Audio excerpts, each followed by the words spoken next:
Ќе зборуваме за една тема која што разбранува македонската јавност и ќе кажам дека прилично ги вознемири граѓаните уличните борби меѓу малолетниците кои што од една страна послужија како занимација за група граѓани и така тој процес циклично се повторуваше. Се уште нема информации од надлежните. Министерството за образование во својата изјава се огради и рече дека не биле информирани за случајот.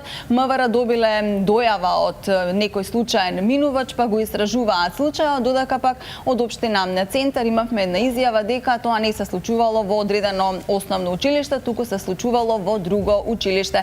Поминати се, еве ќе кажам им неколку недели, меѓутоа се уште одговор од надлежните нема, а за каков прекршок станува збор и како треба всушност да се реагира во одреден случај, кога ќе се дознае и кои се главните организатори на ова, меѓутоа се разбира и сторителите на целото действие. Денес заедно со мене од првата детска амбасада Меѓаш, Ана Битојано. Добро утро и добре не дојдовте. Добро утро, ви благодарам на поканата. Некако македонската јавност уште е згрозена од она што го виде. Ние ќе ги пуштиме снимките со замаглени лица на децата, заматени поточно, и токму затоа сакаме и да го заштитиме нивниот идентитет. Меѓутоа, еве, какви, да речам и од граѓаните, не можам да кажам поплаки, меѓутоа какви реакции стигна до вас како прва детска амбасада, која што меѓу другото треба да и ги штити децата? Директни реакции од возрастни, од родители или наставници немаше на нашиот СОС телефон, меѓутоа луѓето се вознемирени. Помалку или повеќе секој што го ја погледнал снимката се прашува што се случува и што впрочем треба да се превземе.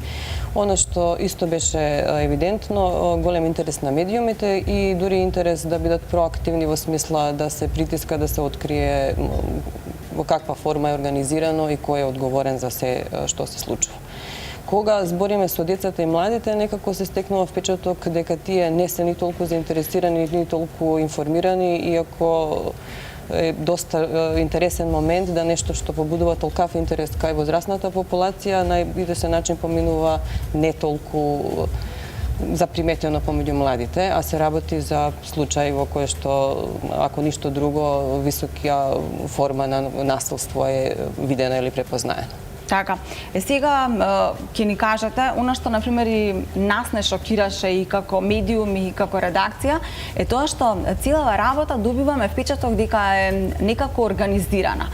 Самото присуство на возрастни лица за време на тепачките, па потоа наплатување на билети, јас ќе потсетам и на сцените, 20 денари за гледање, 300 денари за снимање на истото, што значи дека сите учесници во цело ова биле и свесни дека ќе има ова аудио и видео репродукција, дека ќе се дознае, што значи дека станува збори за недостаток на страв, дека делото може да биде казниво. Повеќе работи се во прашање. Меѓу другото, се уште не е ни потврдено точно околу самата организација, ниту околу наплатувањето. Оно што пред се би требало да се расчисти дали има инволвирано возрастни во самата организирање или се работи за... И снимките каде што се забележува дека има и возрастни лица, дека не се само ученици. Токму така. Во публиката има и тоа е можеби и најзастрашувачкиот факт. Да имате малолетни деца кои што се тепаат на отворено и возрастните да не превземаат ништо е како да им дале дозвола да тоа го изведуваат и понатаму. Помеѓу останатото, дел од коментарите по форумите од возрастни луѓе исто така беа дека е ова спорт или дека има фер плей, дека е тоа во ред што се случува со децата, што нема да го отфрлам автоматски, меѓутоа доколку се работи за такво нешто, ајде да им овозможиме сигурна средина во која што тоа ќе се изведува. Вака се искача дека практично во форма на некаква забава со висока агресија, сите останати учествуваат, дури да не поттикнуваат, се присутни на самото место. Што е до децата и младите, ние би сакале без морализирање и без настап од високо да ги слушнеме што впрочем сакале и како е тоа изведено и кои се причините. Ако ги пратиме психолошките тезите на различни психолози околу потребата за нели само афирмација, за катарза, за испрлување на сите фрустрации кои живење во ова општество ги носи, а да се биде млад човек во Македонија не е воопшто лесно, со години на економска исцрпеност и политичка поделеност постојано на ние и вие и некаква безпредметност, безизлезност на севкупното живење во Македонија. И тоа е можно. Меѓутоа, и во тој случај, ајде да видиме како да работиме со младите луѓе и како нивните потреби, доколку не се конструктивни, да можеме да ги насочиме во некаков поинаков правец. И повторно, младите се интерес на оваа земја само доколку направат нешто вака драстично. Ние не се бавиме со младите речиси воопшто, додека не се случи нешто на што се згрозуваме и за кое што понатаму немаме одговор. А тие се наше отсликување, она што се случува во општеството, младите го повторуваат во една, втора, трета, 10-та форма. Кажете ми, еве, според вас, колку мислите дека може да се помине дека ова е еден вид на спорт?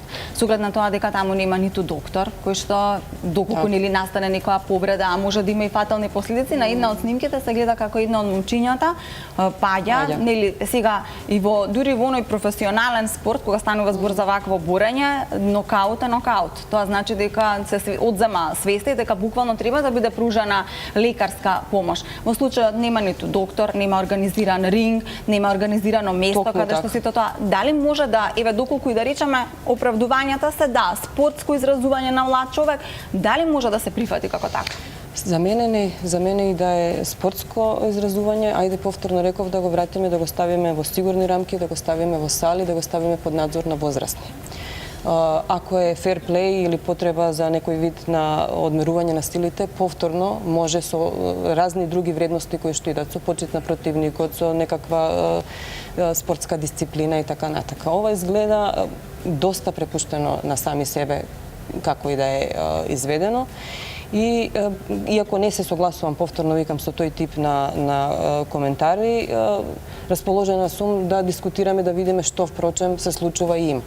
Оно што ме загрижува исто така е овие различни перцепции кои повторно не наоѓаат заедничка точка која што вика со младите нешто се случува. Него се само бранење на својот став. Дали е потполно насилство или потполно спорт, некако нема простор за диалог. Истовремено не ги слушнавме ниту наставниците, ниту, како што кажавте, и сами институциите со некакви повеќе информации кои би разјасниле која е базата за која што понатаму би можеле да тргнеме да работиме со младите луѓе. Ова е вистински момент, например, без оглед што деца, да кажеме, не биле сите вклучени, можеби не чуле, некои биле присатни, да се дискутира со младите зошто, што носи, која е потребата, како гледаат они на тоа. Во овој период првата детска амбасада доста интензивно разговараше со низа млади луѓе од различни средини. Некои се упатени, некои знаат деца кои што присуствувале, некои викаат дека дури родителите препознавале своите деца по снимките, па понатаму биле казнети. Меѓутоа се е некако тивко, недефинирано, се... Зошто се молчи по 2 недели? Министерството за образование вели не биле ни информирани за случајот, а случајот се случува во двор на училиште, што значи дека професори, наставници, директори, тоа е веќе една институција во која што има одговорни лица кои што треба да понесат одговорност. Министерството за внатрешни работи еве по 2 недели се уште го истражува случајот. Се одредува на која општина се одиграло и сега јас затоа и го потенцирам ова затоа што зарем е важно во која општина и во кое училиште се случува ова. Како генерален тренд апсолутно е неважно. Како конкретен случај е важно да се види каде е случено, дали е спортски терен, односно игралиште како што е до сега изјаснето во Капиштец. Па дури да е спортски терен, сепак значи тој спортски терен со некој управува со тој спортски терен. И поминуваат постојано минувачи тука, значи на јавна површина. Оно што не би сакала да се случи да ги притиснеме младите да отидат во некаква алтернатива подземје. Да. Тоа е уште полош момент, наместо сега е јавно изгрозени сме, ајде да не ги притискаме да прават нешто дополнително тајно.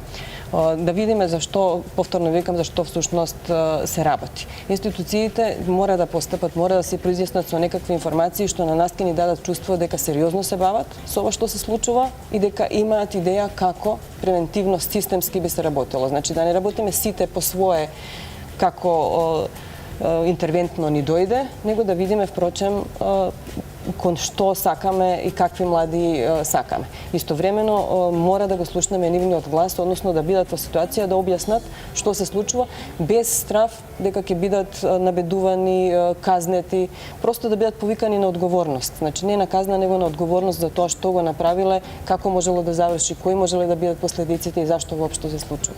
Знаете, јас размислувам дали воопшто и младите луѓе се свесни за последиците.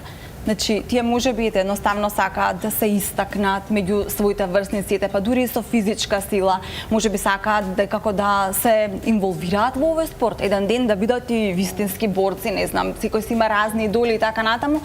Меѓутоа, она што исто загрижува, доколку не е спортски настан, доколку не е спортско организиран настан, возрастните луѓе, дали ова е едно здраво општество во кое што возрастни луѓе гледа деца кои што ете доколку не го земаме како спорт и не го земаме како нешто што е организирано, туку буквално деца кои што на своја рака можат да завршат со фатални последици. А за сето тоа дури и да платам за да го гледам, па дури и да платам за да го снимам самиот настан. Би рекла дека апсолутно не е здраво општество, ама тоа ние со години веќе го повторуваме некаде. Од начините на живење до чувството колку е нормализирано насилството. Возрастни во публика, како што кажав, не само што е дозвола за младите да се однесуваат насилство, него е и дополнителен поттик. Доколку никој возрастен не реагира, не можеме да очекуваме децата да бидат тие што ќе бидат поодговорни од возрастните во овој случај.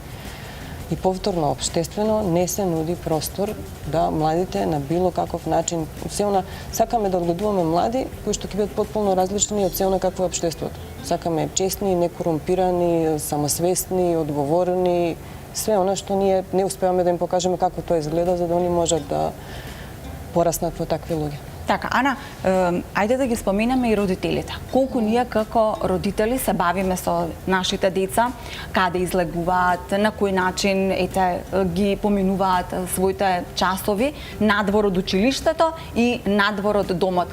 Вие рековте дека имате сознание, значи дека зборуваме за факти веќе, сознание дека родителите кога дознале дека нивните деца биле во ова учесници, дека дури и нели од самиот момент се згрозиле, ги казнуваат и така натаму. Меѓутоа, каде биле родителите во случајов? Дали родителите знаат што прави нивното дете и колку децата па и сакаат да ни се отворат и да ни кажат дека може би имаат ваков тип на пориви, па може би желба да се занимаваат со спортот, колку како родители сме заинтересирани што прават нашите деца? Па, заинтересирани сме особено во моментите кога искачат да го потфрлуваме како родители и тоа е некој застрашувачки момент, а би требало да бидеме заинтересирани пред да потфрлиме или да, ако потфрламе, да видиме впрочем што можеме понатака подобро. Ова се информации непроверени од деца кои што викаат дека родителите не даваат поддршка, што е од една страна апсолутно потребно и позитивно.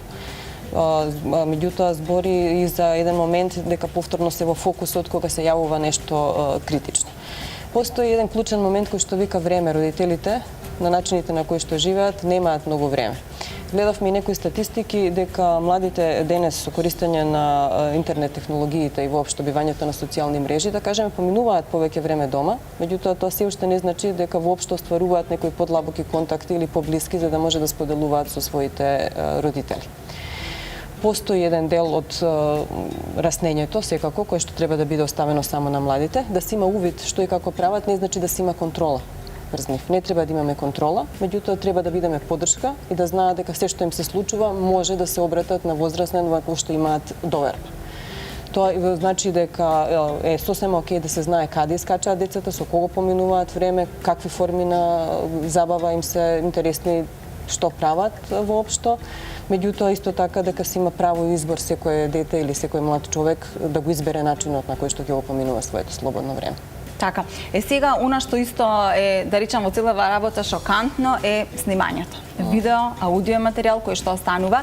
Исто како што сметам дека е повреда на детските права за неколку случаи кои што ги имавме низ училиштата во Македонија, каде што имаше напад меѓу врснички, кои што, нели, без разлика која била причината, момче или можеби ривалство меѓу другарките, сепак остана видео материјал кој што на некој начин буквално ги жигосува девојчињата и жртвата, меѓутоа и оние кои што го вршаа насилството врз жртвата. Во случајов исто така имаме видео материјал кој што останува и тоа од друга страна е исто така едно дело кое што би требало да се казни, да цело во ова се снима. Имаме постојана злоупотреба на младите на технологијата. Они растат со технологијата, меѓутоа тој линк помеѓу возрастните кои што требало да ги научат како и што е употреба и злоупотреба недостасува. Исто така растат со едно чувство на поинаква приватност и поинаков однос кон другите, бидејќи се вирално, се може да се сними, се може да биде достапно на некој начин, ја дава таа некој чувство на леснотија, да не се препознава повредата на другиот и да не се препознаваат себе си како соучесници во оној момент кога снимаат. И тука е добар момент да се работи. Самото наблюдување е подршка на насилството или на тепачката, а снимањето е дополнителен и поттик и активна улога во самото насилство. И тука е момент во кој што може да се работи со младите од страна на сите стручни служби, возрастни родители, наставници, некаде да видиме како технологијата која што им е достапна да ја употребуваат за нешто што е заедничко добро, што е воопшто добро, што е гради емпатија, разбирање на другиот, а не за забава, особено не за забава на сметка на некој друг. Така, кажете ми, еве сега, доколку не делава, добиеме некакви одговори од надлежните, од институциите, доколку веќе го истражиле случајот и така. Според вас, во зависност од тоа кој е организатор, кој стои за цел ова, кој треба да сноси одговорност? Прво, доколку се возрастни инволвирани, тоа носи цел сет на одговорности многу повисок и по-јасен. Доколку се деца, значи треба да се најде адекватен начин да им се пристапи и да се види како дошло до тоа, да се види кои степени како треба да бидат одговорни или казнети или што год веќе се установи, кој степен на загрозување имало воопшто, како тоа идело и исто така како останало неприметено од страна на возрастните околу нив. Затоа што ова е прилично голем број на луѓе на едно место, кои што вака поминале неприметено и во училиштата кај што се децата, меѓутоа и во минувачите. Ставот не е моја работа, не е моје дете тамо или мене не ме интересира, исто така не ги оправдува било кој што виделе што се случува. И би требало да ни е добра поидовна основа за понатаму и да се поттикнуваме да реагираме и директно и да пријавуваме, да ги притискаме институциите кои што се одговорни. Институциите мора да одговараат на начин да граѓаните се чувствуваат да имаат доверба дека она што го откриле го превземале во најкраток можен рок, дека е издржано, дека се споделени информации, дека имаат план како да се справуваат со проблемите. Дали веќе имате некоја информација дека ете конечно можеби МВР ќе излезе со некакво соопштение, не делава, ако ништо друго, затоа што веќе се поминати неколку недели од случајот и нам како родители загрижени и така натаму, нели верувам дека има и родители кои што да речам, нивните деца биле и сведоци на ова, можеби се исплашени и така натаму. Мислам дека треба да има едно официјално соопштение кое што ќе ги смири родителите кои што ги испраќаат своите деца во училиште и можеби не би сакале да бидат дел од цело ова. Јас се надевам дека ќе се јават што побрзо. Дури да им треба повеќе време, би било коректно да кажат се уште истражуваме, до овде и овде сме дојдени, ќе искочиме со официјална изјава, информација наскоро. Овој не би сакала да заврши како инертност на институциите, ниту заглавени негде да се чека да помине доволно време за да слегне прашина, затоа што следниот инцидент практично ни е зад ќош. Ние имаме перманентно присуство на одредени појави кои што не згрозуваат или случувања меѓу младите од кои што сме длабоко потресени, речиси перманентно, редовно, така што нешто друго ќе се појави, не мора да биде улична борба. Така, јас ви благодарам на гостувањето. Обителјано се надевам и на понатамошна соработка, па како што го почнавме и разговорот да ве викнеме некој ден за нешто убаво, за поттикнување на младите луѓе, за нивна надградба, за можеби нивен следен дострел во не само во Македонија, туку и во светски рамки. Јас ви благодарам за гостувањето. Ви благодарам на поканата.